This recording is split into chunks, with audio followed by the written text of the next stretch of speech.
So this is the trouble code, so AFS, code 12. So, but on the VAF sensor, we got 0 hertz. So when you see hertz, it's a frequency type airflow meter, right? So what that means is it's probably going to be a digital signal. So let's start it up.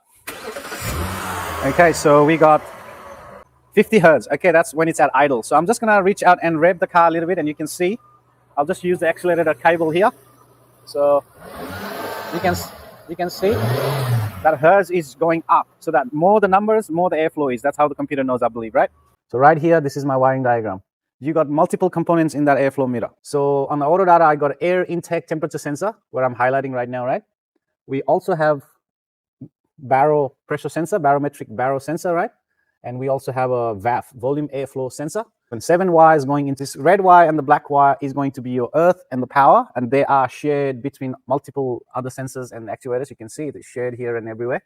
Also, the red one's going to be my power feed. How do I know? Because if I follow that red wire, you'll see you'll go to an engine control relay, and it's shared that power feed to everything. Injectors, you got, multiple sensors and actuators. It feeds that power in. Also, our mass airflow sensor has that power feed as well. So we're going to have a power feed, 12-volt source. We're going to have earth. And the rest of the wiring, we don't know, because if you follow this green wire, it goes straight to pin number 19 on the engine control module. So we don't know what it is. We got this red wire, goes computer pin 72. We don't know what that is either. All these other wires, we don't know what that is. But we can probably identify it without those information. And I'll probably try to show you how. So on that sensor, you can see there's a big connector, and you can see there is 7 wires. So let me take you to the board and let's break it down, because like I said, there is definitely 3 different sensors on that car, right? So let's break it down. 12 volt, let's say battery voltage, and this is going to be my earth. We know that, right? So how many wires does usually an airflow sensor need to operate? Let's say if there was no other sensor attached to it, like in this case, pressure sensor, baro pressure sensor, and temperature sensor. If there was only airflow sensor, how many wires do we need? We need 3 wires to operate most of the time. Okay, there's many different types of mass airflow sensor, but most of the time you need 3 wires. So you need power, earth, and a signal, right? So signal. So one of them, 7 wires, going to be my signal for the airflow sensor going to the ECU, right? And like we said, we saw HZ, which is hertz, which is going to be our frequency style mass airflow sensor, means the signal going to be a digital signal, not an analog signal. So I'll show you the difference between digital and analog. So analog signal usually just go from 0 to whatever voltage. Let's say if it's a 0.5 voltage signal, when the engine is idling, let's say it's about 1 volt. When you rev the car, it's going to go up. This is what you're going to see on the scope if you put a scope. So the voltage is going to go up as you're revving the car. When it comes down to idle, it's going to come down, whatever voltage is idle. So that's your analog signal. So as you're revving the car up and down, it's going to go up and down, right? Between, let's say if it's a 0.5 volt signal, 0.5. If it's a 0.12 volt signal, 0.12, up and down like that. Whatever the voltage range on that sensor, on that particular model is, okay? So that's my analog signal, okay? This is my analog, L-O-G-U-E, analog signal. So now, what is the digital signal? Okay, I'll just do that here. So digital signal going to be, so the voltage level doesn't change. So minimum and maximum on the digital signal, the voltage level doesn't change. You rev the car, you idle it doesn't change. What's going to change is the frequency. It's how tighter is the signal is. So let's say if you're idling like this, and if you rev the car up, let's say 2,000, 3,000 RPM, all it's going to do is this is going to make that square wave tighter, quicker, right? That's all it's going to change.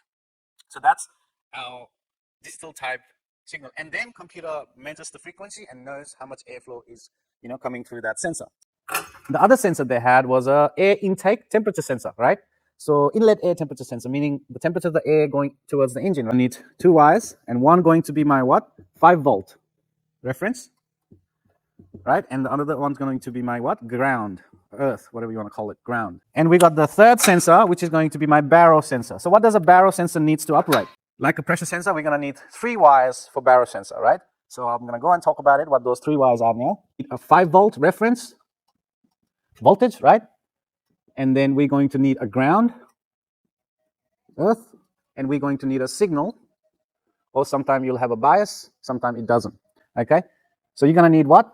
5, 0, 5, sometimes or 0. Now let's count the numbers of wires. So we got 1, 2, 3, 4, 5, 6, 7, 8. So we got 8 wires here, right? But the connector only have 7 wires. So what we're going to have, and we're going to have a shared grounds and powers or whatever, not here. So On this one, I'll tell you what is shared. The earth is shared between everything, pretty much. Earth is shared between there, airflow sensor, temperature sensor, and also our barrel sensor. So earth is going to be a shared earth. Now, the 5-volt reference for temperature sensor cannot be shared, right? Externally. They cannot be shared. So 5 volts is going to be on its own, stand alone, right? Because it's a temperature sensor. You cannot share temperature sensor 5 volt. You can, however, share the pressure sensor 5 volt with other sensors. That's no problem because this 5 volt is just the power supply for the sensor. But the temperature 5 volt is not only just the power supply, it also is a signal as well. So you cannot share the signal with other sensors, right? Let's do our testing. The red wire. So number 4 pin red wire on this connector is my power supply, right? So make sure the key is on. I'm pretty sure my key is on the car. My 4th wire, number 4, is my power supply, which we have here. So test light is lighting up.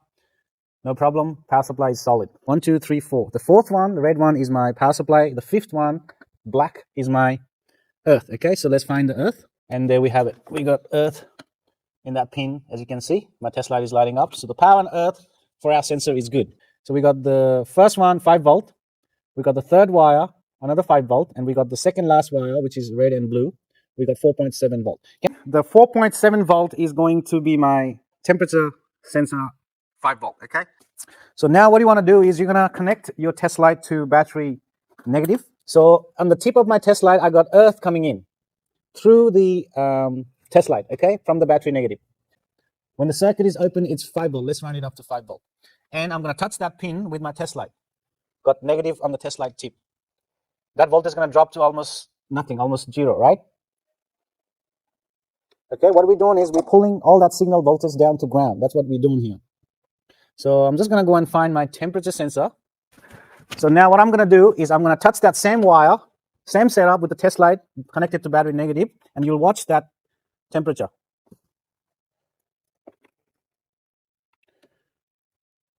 See, my temperature went from minus 57 to 179 degrees Celsius. Ridiculous number for the engine anyway.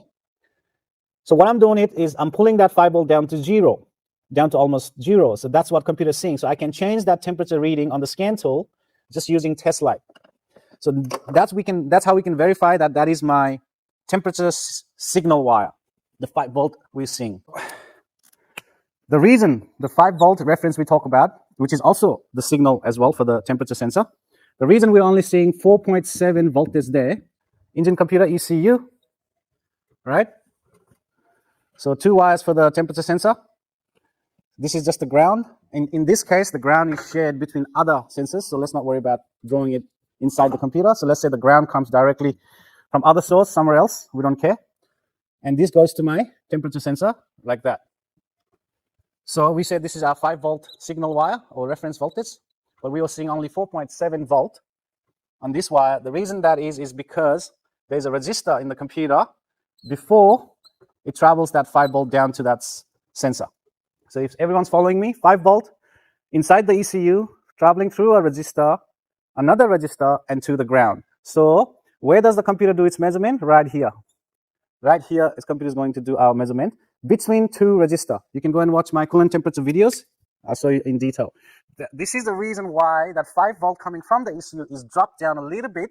That's why we're seeing 4.7. So just by looking at that voltage, we already know which one out of all 7 wires is our coolant temperature sensor.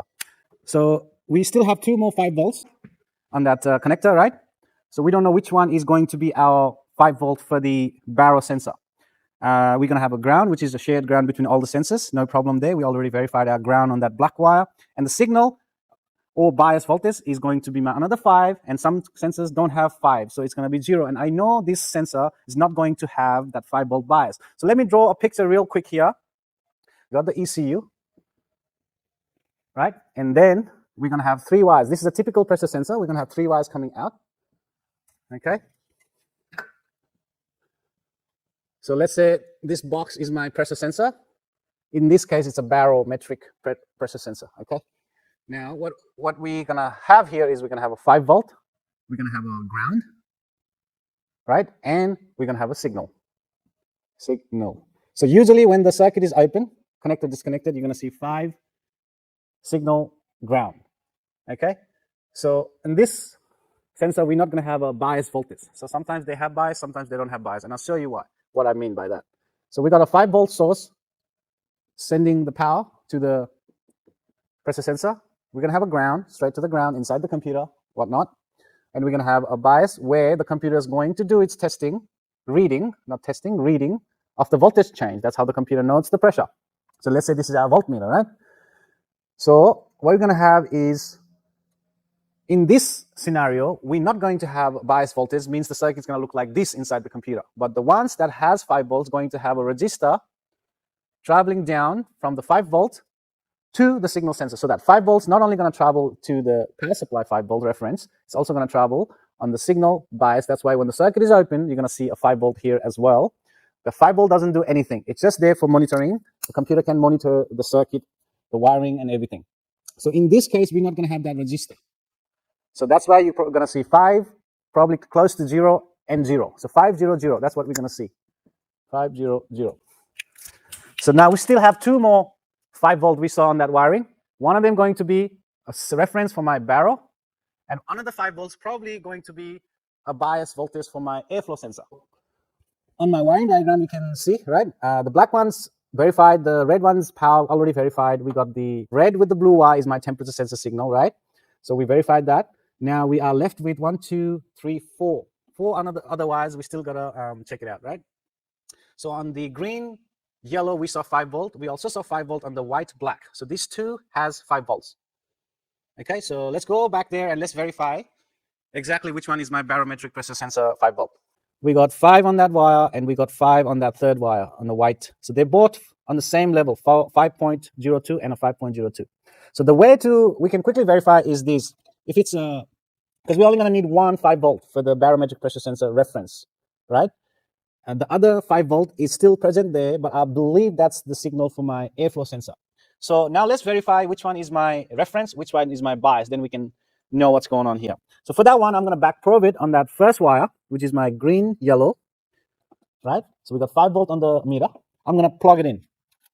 Plugged in, nothing changed, still 5 volt. Okay, let's try the same thing on the white with the black wire. We got 5 volt again. Now I'm going to plug it in. See that 5 volt dropped to 2.6, 2.5. Right, it's jumping around. Let me see if my connection is true here. See, it's jumping around. Let me disconnect it. Back to 5 volt.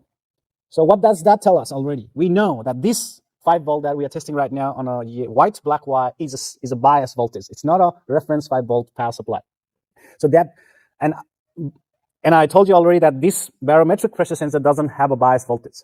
So that cannot be for our pressure sensor. So the other 5 volt, the first one we're testing, which doesn't drop. Let me try again. Green with the yellow. Back probe it.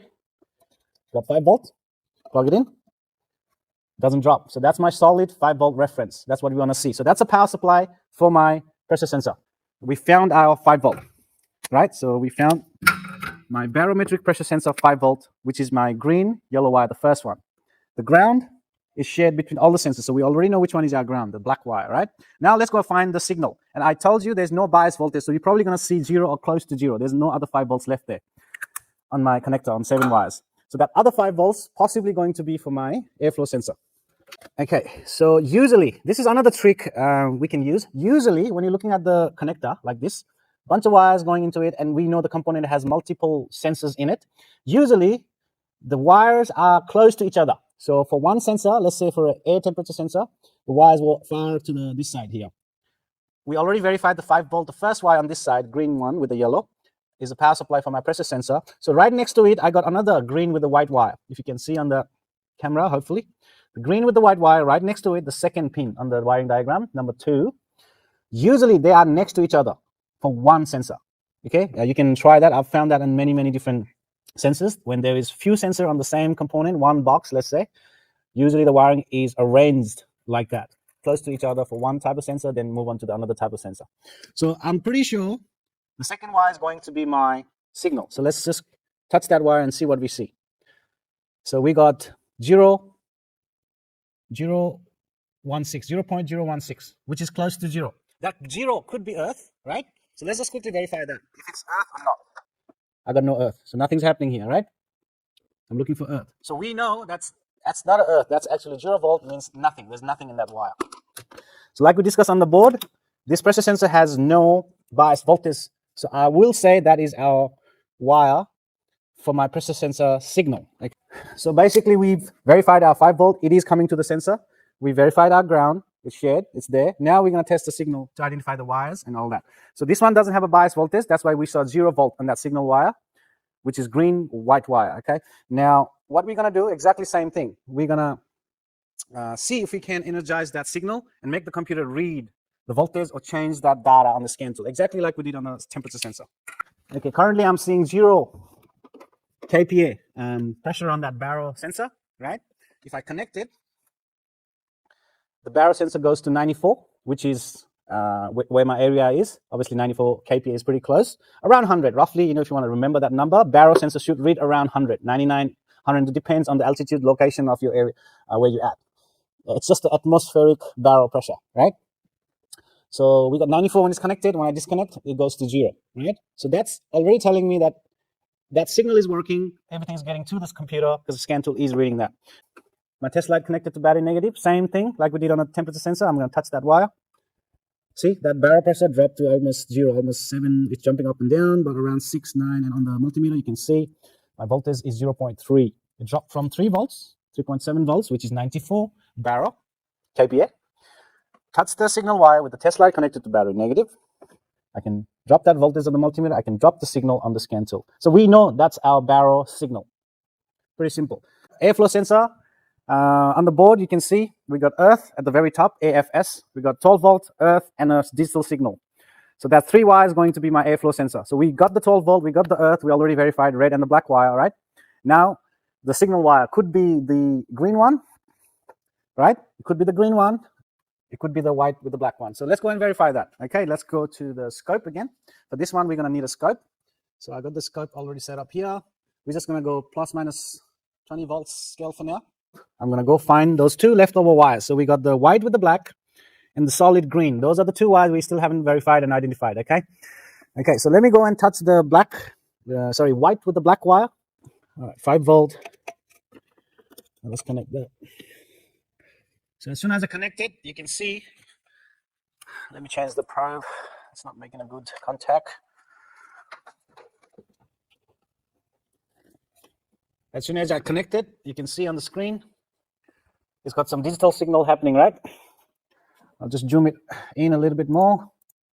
So that's the signal we're seeing, digital. So it goes from 0 volt to 5 volt. So it's a 0.5 signal, digital signal, just like the Hall effect, cam angle, crank angle sensor, right? So this is a frequency type, hertz. So when the car is not running, just ignition on, we're seeing some activities on that wire. So I know that is going to be my airflow sensor signal. Okay, so now we've identified the 3rd wire.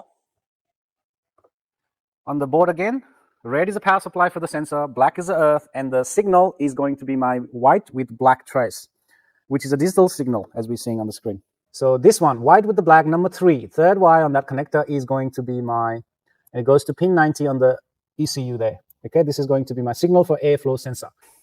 0 hertz at the moment, and on the scan tool you can see we got some activity happening. I'm going to go start the car now. Okay. On the scan tool, it went from 0 to 62. I'm just going to reach out and rev the car a bit.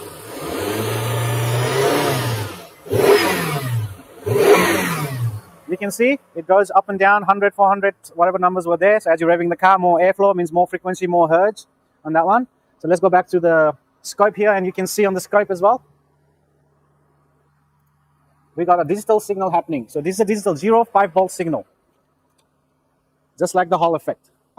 So this is what it's going to look like when it's at idle. Okay, I'm going to rev the car now, and you'll see nothing changes amplitude-wise. The height of the sensor, 0.5 volt, right? So the height. So this height does not change. It stays at the same voltage level, but the frequency will change if I rev it, okay? So I'm revving the car up. You can see the frequency changes. The more you rev it, more RPM it's got, more airflow it's going into the engine. The frequency going to be tighter. It's going to be, the frequency is going to be tighter. The frequency is going to be higher, basically. On the analog signal, let's say we got 0, 5-volt signal, right? On the scope, you're going to see as you rev the car up, you're going to see up. As you're coming down to idle, it's going to settle down and go up and down as you're revving. This is the analog type. Analog type, right? Now, on the digital type, you can't really see that changes other than the frequency changes. The voltage level doesn't change. So what we can do is we can use the math channel or we can use the frequency on the scope. So we can get the analog type signal, okay? So we can just change the same signal into frequency signal so we can tell if it's going up or down. Is the airflow sensor responding? Just by looking at that, square wave, we don't know. Is it good? Is it not good? We kind of can tell it's coming in and out, like the signal is getting tighter and bigger, but that's all we can say. So what we can do is we can use a frequency channel. So we'll probably use that, and then we're going to see a similar pattern as the analog signal. That way we know when the revs is high, signal is high. When the revs is down, signal is down. I'm simply going to just make a double connection, piggyback on that same channel 1 probe. See, both are same signal from the same connection. I'm just going to simply change that to frequency. That's all I'm doing. So now we may have to change this hertz depending on the sensor, right?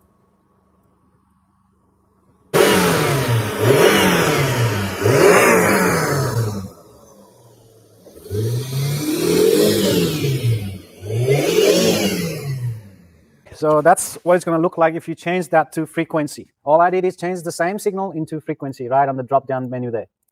Now, follow this line where my cursor is. This is the frequency. And if you compare that to a scan tool, the scan tool is going to exactly show you the same frequency as well. Right? So as I'm dropping to idle, as I'm revving, going up. So, all right, that's my signal. I'm going to reach out to the sensor. And let me see if I can change the signal. I can hear the car is trying to, stall or trying to do weird stuff there. I can hear the engine revs changing as I'm hitting here. So make sure my connection is true. So I'll hold that connection so I don't bounce that connection around. So I'm just going to hit it. You can see the dropouts on the scope. Okay, you can still see a little bit of changes there as I'm hitting. When it's working, everything is the same level. The frequency is the same. The voltage levels are the same. But when I bang on it, you can see that changes. You can see that dropout right there. You can see that, right? So that's what I'm talking about. That's definitely the issue with this car. So we talk about all the 6 wires. We identify everything, what it is and whatnot. But we still got one wire we haven't tested nothing on it, which is the last wire, the green wire. Goes directly to the computer, pin number 19 in the computer. This green wire, pin number 7, the last one on the connector. So what that is, I'll tell you, it's on-off, some kind of on-off switch. So VAF reset signal and VAF sensor. So there's 2 data for the airflow sensor. We're not worried about the hertz frequency sensor data because we already talked about that. We're just going to worry about the VAF reset signal. I'll just start the car and I'll show you what it quickly does. So right now it's on, right? So if I rev the car, I'm just going to reach out and rev the car. Off. Come back to idle, it's on. So if you rev the car, it goes off and on. So I think it's some kind of idle switch. When the car is at idle, it's on. When the car is at revving, it's off. So that's what it is going to be. My last wire, the green wire, is that one. I'm pretty sure. Let's see what kind of signal we get on that wire. All right, we got on. VAF, airflow sensor reset signal on. On the green wire, we are seeing 0.1 volt, right? So let me rev the car. Scan tool shows off. And my multimeter shows 7.59 volt. 7.59 volt. Idle, 0.1 volt. Rev up, 7.6 volt. Okay, there's only 2 voltages here, 0 volt or 7.6 volt. That's all we have. That's an on and off signal, some kind of idle and revving situation. RPM on and off signal.